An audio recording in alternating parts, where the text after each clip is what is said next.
नमस्कार दोस्तों, मैं योगेश शर्मा। आज हम शुरुआत करने जा रहे हैं कक्षा 10 की गणित के जो परीक्षा कार्यक्रम बाकी है उसको लेकर के हम कुछ प्रश्नों को और उस पूरे पाठ्यक्रम को दोहराने का प्रयास करेंगे। और हम ये चाहेंगे कि जो समय हमारे पास में बचा है उस समय का सदुपयोग करते हुए कैसे हम अच्छे से तैयारी करें ताकि गणित जैसे कठिन समझे जाने वाले विषय को हम बड़ी सरलता से हल कर सकें और अच्छे से अच्छे अंक प्राप्त कर सकें। तो आज हम सबसे पहले शुरुआत करेंगे आपके कक्षा 10 के गणित विषय के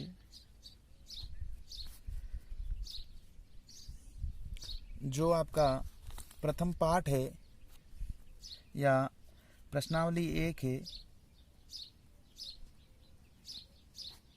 उसकी 1.1 जिसके अंतर्गत ये दिया गया है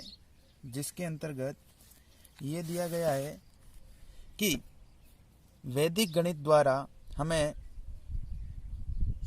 समस्याओं का समाधान करना है, यानी कि जो प्रश्न दिए गए उन्हें हल करना है। तो वैदिक गणित एक ऐसा टॉपिक है।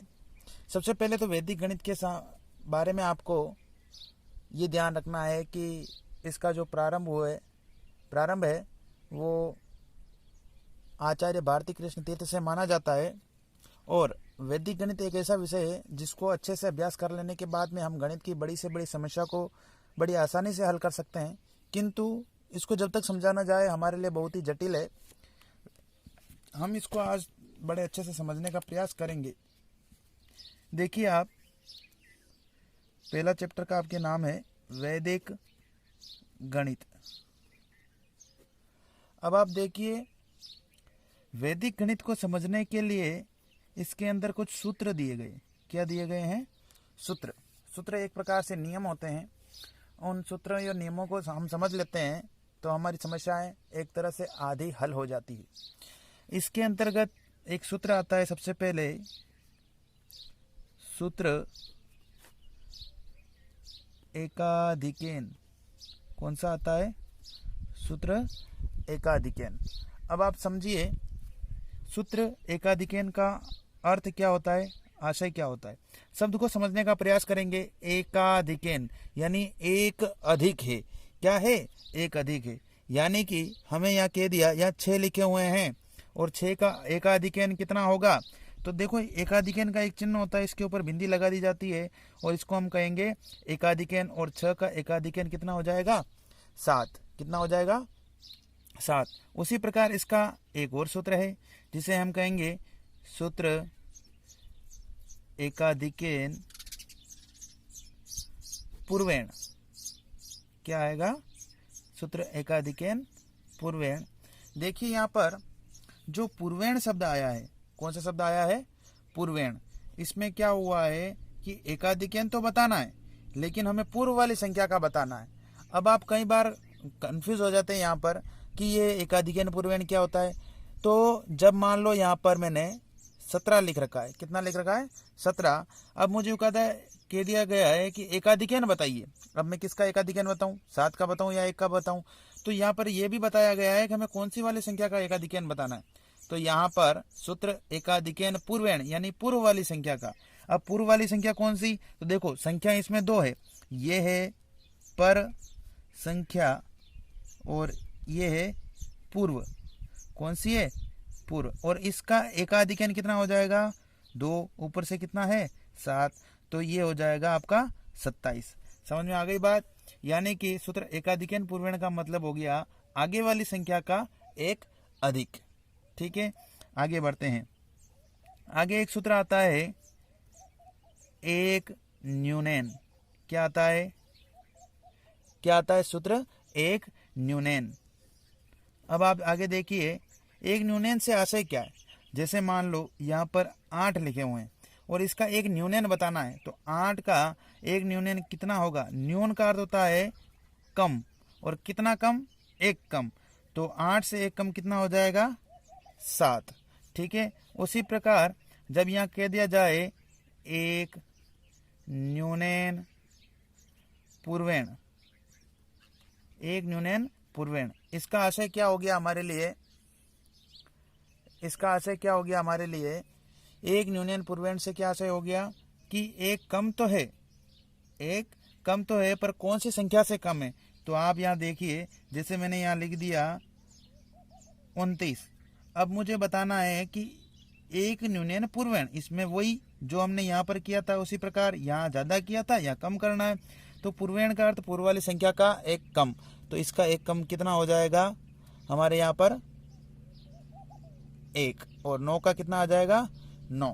ये हो गए हमारे पास में 4 नियम।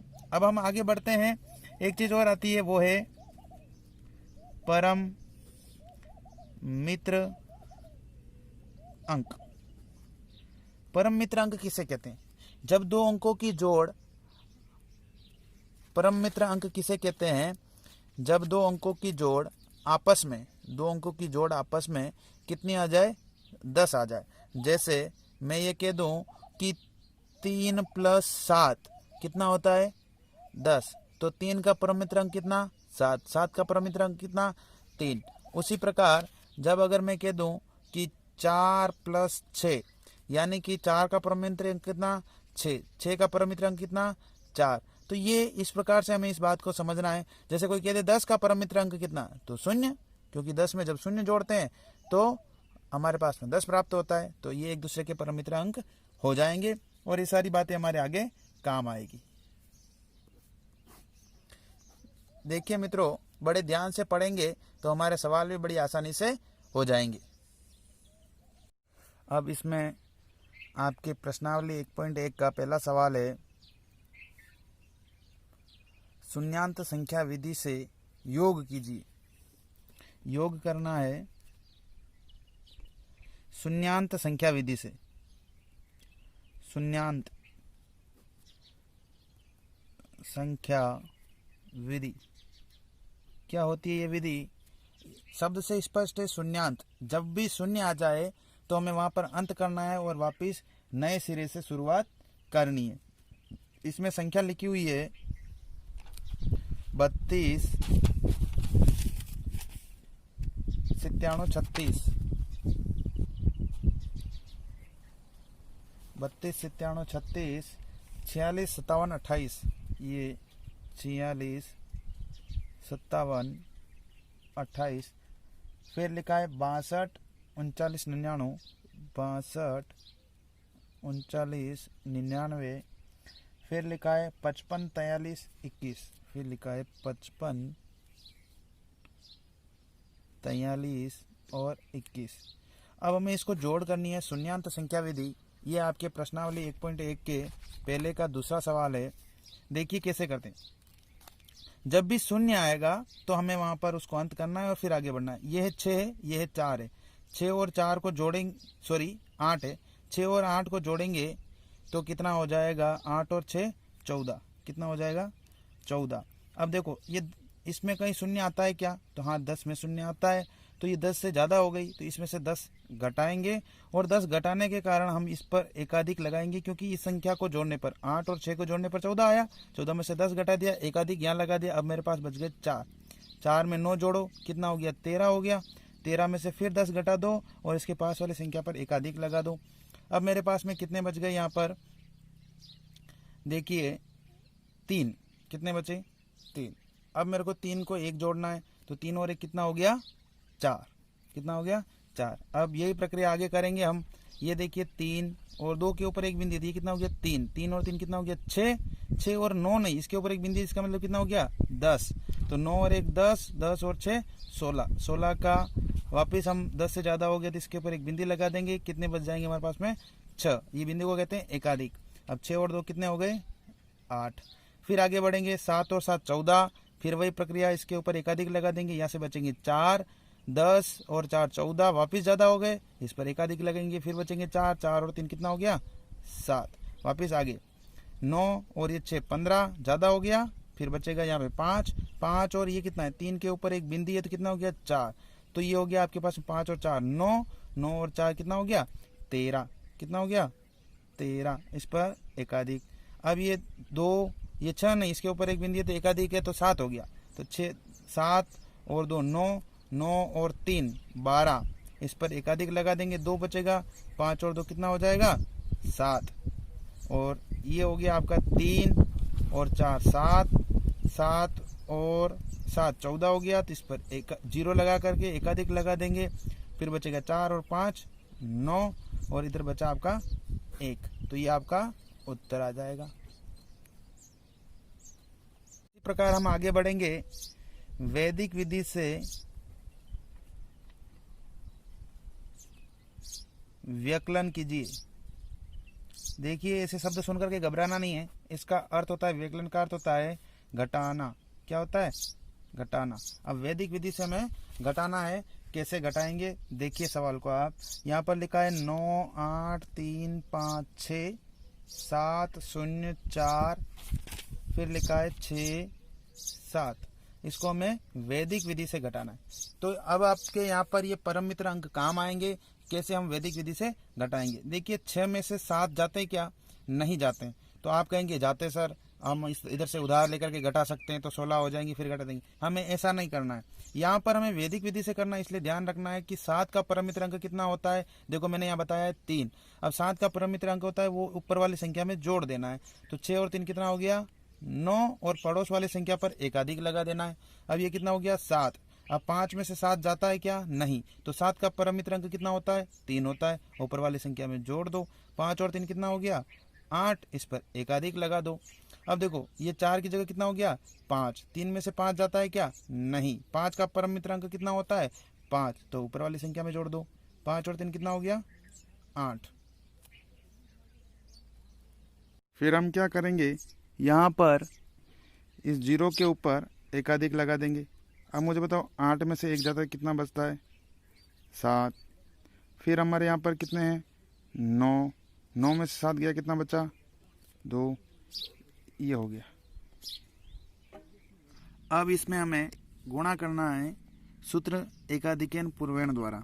सूत्र एकाधिकेन पूर्वेण द्वारा गुणा कैसे करेंगे, देखिए हमें यहाँ पर 31 दिया गया है और इसके साथ में 1/6 और है, और इधर 31 दिया गया है 5/6 है।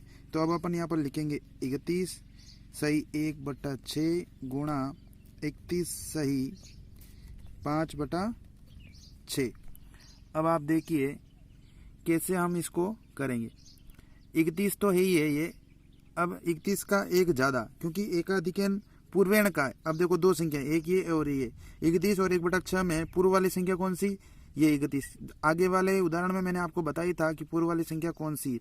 अब ये 31 का एक ज़्यादा कितना होगा 31 गुणा 32, और इधर हम लिखेंगे 1/6 गुणा 5/6। और 31 कॉमन क्यों लिया? क्योंकि 31 इधर भी है और 31 इधर भी है। अब आप देखेंगे 31 को 32 से गुणा करोगे तो आपके पास में आ जाएगा 992, और इधर आ जाएगा आपका 5/36, क्योंकि 5 को 1 से गुणा किया 5, 6 को 6 से गुणा किया 36। तो आपका उत्तर आ जाएगा 992 सहित 5/36। कितना उत्तर आएगा आपका 992 सहित 5/36। अब हमें इसको सवाल को हल करना है सूत्र निखिलम विधि द्वारा। सूत्र निखिलम विधि से कैसे करेंगे, देखिए इन संख्याओं को, दोनों में कॉमन संख्या दिख रही है हमें 5। जब भी सूत्र निखिलम देगा उसकी कुछ ना कुछ विशेषता होगी, तभी हम ऐसे सवाल को कर पाएंगे। हम यहाँ पर सबसे पहले इसको लिखेंगे 54 गुणा 56। अब हमें पहचान करनी होगी कि इसमें आधार कितना है, उपाधार कितना है। तो सबसे पहले आधार वो संख्या लेंगे जिसके अंदर 0 आता है। आप कहेंगे 50 में भी 0 आता है, तो वो आप आधार नहीं ले सकते। आधार हमेशा 10, 100 और 1000 ही लिया जाता है। ठीक है, तो हम इसको 10 आधार ले लेंगे। अब मुझे बताइए, जब आधार मैंने 10 ले लिया तो इसको कौन सी संख्या से गुणा करूं कि 50 आ जाए? तो 5 से करूं तब 50 आ जाएगा। अब देखो 50 में 4 जोड़ने पर 54 आएगा, और 50 में 6 जोड़ने पर 56 आएगा। इसका मतलब क्या हो गया मेरा, ये तो हो गया उपाधार। क्या हो गया? उपाधार। और ये हो गया मेरा आधार। ठीक है, अब आगे अपन इसको लिखते हैं। और 50 में कितना जोड़ने पर 54 आता है? 4। और 50 में कितना जोड़ने पर 56 आता है? 6। तो ये दोनों हो जाएगा विचलन। क्या हो जाएगा? विचलन। अब यहाँ पर लिखेंगे हम 54, और 54 का विचलन कितना है 4, तो इसके सामने लिख देंगे 4। उसी प्रकार यहाँ लिखेंगे 56 और 56 का विचलन कितना है 6, यहाँ लिख देंगे। अब हमें देखना है कि दोनों में कॉमन संख्या है 5, तो 5 हम ये जो उपादार है उसको यहाँ लिखेंगे। फिर अब आप ऊपर से 54 लिखो या फिर यहाँ से 56 लिखो, कोई फर्क नहीं पड़ने वाला, दोनों में से कोई सी भी संख्या अपन यहाँ पर लिख लेंगे। जैसे मैंने यहाँ पर 54 लिखा, अब मैं क्या करूँगा, इसके सामने विचलन जोड़ूंगा। तो जब 54 लिखा है तो इसके सामने वाला विचलन ना जोड़ करके इसके आगे वाली संख्या का विचलन जोड़ूंगा, तो ये 6। अगर मैं 56 लिखता तो इसका 4 विचलन जोड़ता। और आगे अपन क्या करेंगे, इधर इन दोनों विचलन का गुणा, तो 4 × 6, ये हो गया मेरा 5 और ये हो गया मेरा 60 और ये हो जाएगा 24। अब जब 60 का गुणा 5 से करेंगे, 60 का गुणा 5 से करेंगे तो ये हो जाएगा मेरा 24। अब चूंकि हमारे आधार में कितना जीरो था 1, तो हम इधर केवल एक संख्या रखेंगे 4 और इस 2 को आगे। अब देखो यहाँ पर हम ये जो 4 है ये अलग रहेंगे और इधर हो जाएगा 302, इनको साथ में मिला करके लिखेंगे तो 3024 उत्तर आ जाएगा हमारा। कितना आ जाएगा 3024।